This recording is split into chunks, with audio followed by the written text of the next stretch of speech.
Welcome back to Sasha Said What She Said, where real life, medical bills, health insurance confusion, family drama, job benefits, and the fine print finally get explained without making your head hurt. Before we jump in, if you're enjoying these conversations, make sure you like, share, and comment on this channel. Share it with somebody who needs help understanding health insurance, because trust me, we all know somebody confused by a medical bill. Today, we are talking about health insurance terms. Because, baby, sometimes the bill is confusing, but the words on the bill are even worse. Exactly. Because why does health insurance sound like it was written by somebody hiding in a basement with a thesaurus? A deductible here, coinsurance there, out of pocket maximum, allowed amount, in network, out of network, prior authorization. By the time you finish reading it, you need another doctor visit. And then that doctor visit comes with another copay. Exactly. So today, we are going to slow it down and explain the main words people need to understand before they go to the doctor, urgent care, emergency room, or hospital. Because here is the truth. You do not need to know everything about health insurance, but you do need to know enough to ask better questions before the bill shows up acting brand new. Because the bill always comes with confidence. Always. The bill never comes shy. So let's start with the first word, premium. Your premium is the amount you pay to have the insurance. If your insurance is through your job, it may come out of your paycheck. If you buy your own plan, you may pay it monthly. So the premium is like the membership fee? Exactly. It is what keeps the insurance active. But here's where people get confused. Paying your premium does not mean every doctor visit, hospital stay, ambulance ride, or prescription is free. So I can pay every month and still owe money when I use it? Yes, and that is where the other terms come in. Next word, copay. A copay is usually a set amount you pay for a specific service. For example, you may have a $30 copay for a primary care doctor, a $75 copay for a specialist, or a different copay for urgent care or prescriptions. So if I go to the doctor and they say, your copay is $40, I pay the $40 at the front desk. Correct, but listen carefully. That copay may only apply to that specific visit. It may not include everything else that happens because of that visit. If the doctor orders blood work, x-rays, an MRI, a specialist referral, or a procedure, those may be billed separately depending on your plan. That's how they get you. You think the copay handled it, then the lab sends you a bill 2 weeks later like, hey, bestie. Exactly. The lab was not done with you. Now let's talk about the word that makes everybody nervous, deductible. Your deductible is the amount you may have to pay for certain covered healthcare services before your insurance starts paying its share. So, for example, if you have a $2,000 deductible, you may have to pay the first $2,000 for certain covered services before your plan starts helping with those particular costs. So basically, the deductible is the plan saying, you go first. That is a simple way to think about it. Now, not everything always applies to the deductible. Some services may just have a copay. Some preventive services may be covered differently. Every plan is different, so you have to read your actual benefits. This is why people get confused. Because one thing is a copay, one thing is a deductible, and one thing is, surprise, you owe us more. Exactly. And that brings us to coinsurance. Coinsurance is usually a percentage you pay for covered services after you meet your deductible. Let's say you met your deductible and your plan has 20% coinsurance. That means for certain covered services, the insurance may pay part of the allowed cost and you may pay 20%. So after I survive the deductible, I still may have to pay a percentage? Yes, until you reach your out-of-pocket maximum, depending on the plan. Health insurance said, you thought you were done? Cute. Pretty much. Now let's explain out-of-pocket costs. Out-of-pocket costs are the expenses you pay yourself for medical care. That can include copays, deductibles, coinsurance, and sometimes costs for services that are not covered. So out-of-pocket means money coming out of my pocket, purse, bank account, emergency fund, or emotional support savings. All of the above. Now, the next term is important: out-of-pocket maximum. This is usually the most you have to pay during the plan year for covered in-network services. Once you reach that limit, your plan generally pays 100% of covered in-network services for the rest of the year. So that is the finish line? Usually, yes, for covered in-network services. But here's the catch: your monthly premium usually does not count toward that limit. Also, out-of-network services, non-covered services, or balance bill charges may not count either, depending on the situation and the plan. So the out-of-pocket maximum is helpful, but it still has rules. Exactly. Everything in insurance has rules. Now let's talk about network. A network is the group of doctors, hospitals, pharmacies, labs, and providers that have a contract with your insurance plan. If a provider is in network, that usually means they have an agreement with your insurance company. Your costs may be lower. If they are out of network, your costs may be higher, or the service may not be covered at all depending on your plan. So before I go somewhere, I need to ask, are you in my network? Yes, and not just the building. Ask about the doctor, the facility, the lab, the imaging center, the pharmacy, all of it.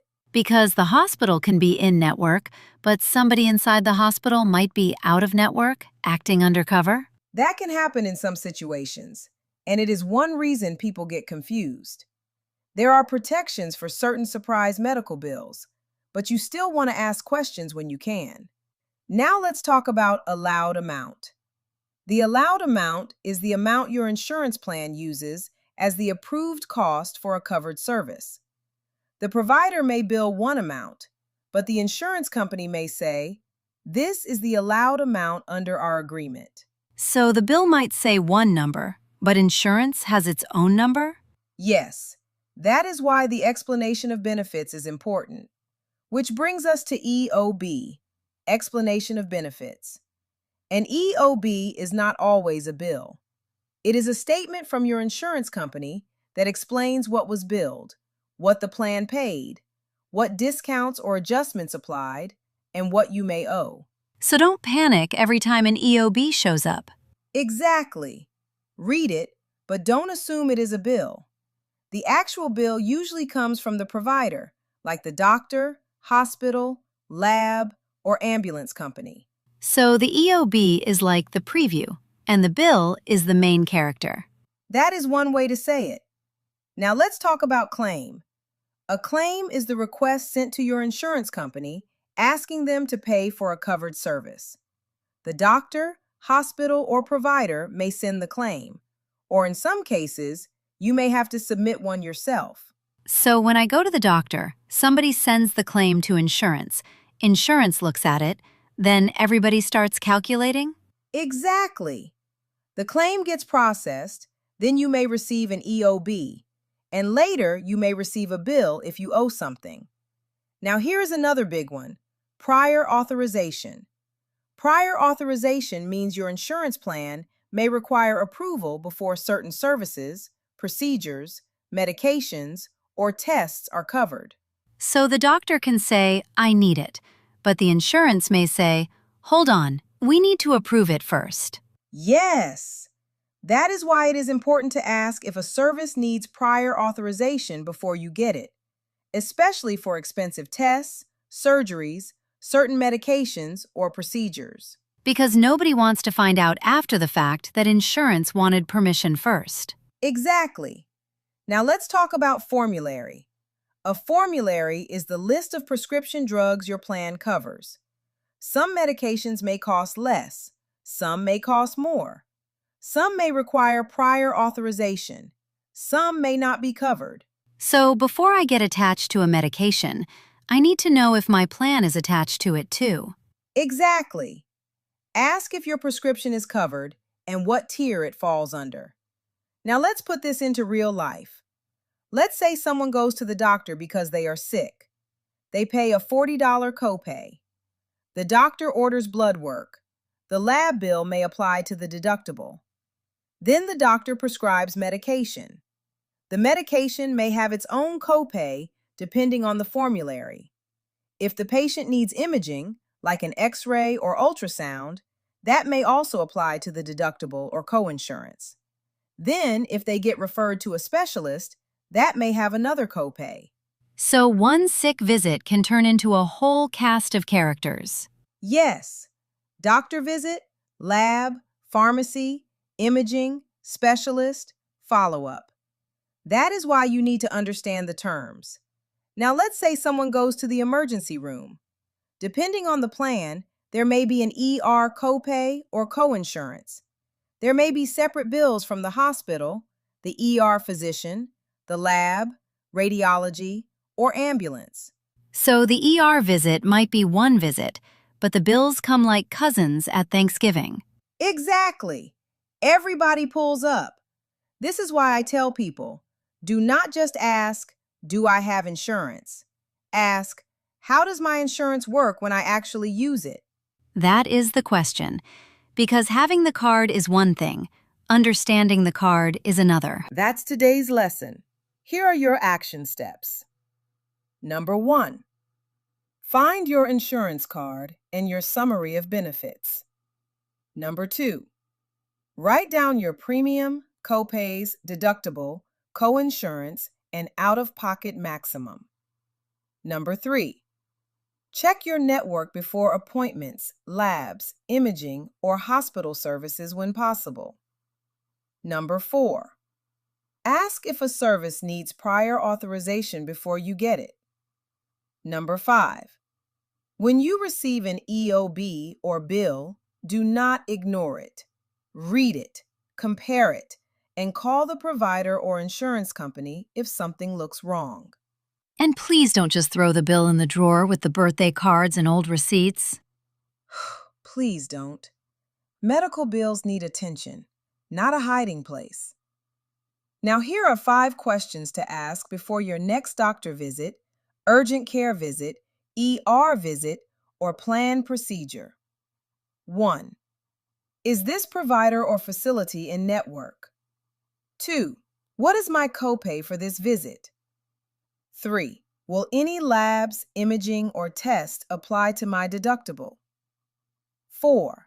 Do I need prior authorization? 5.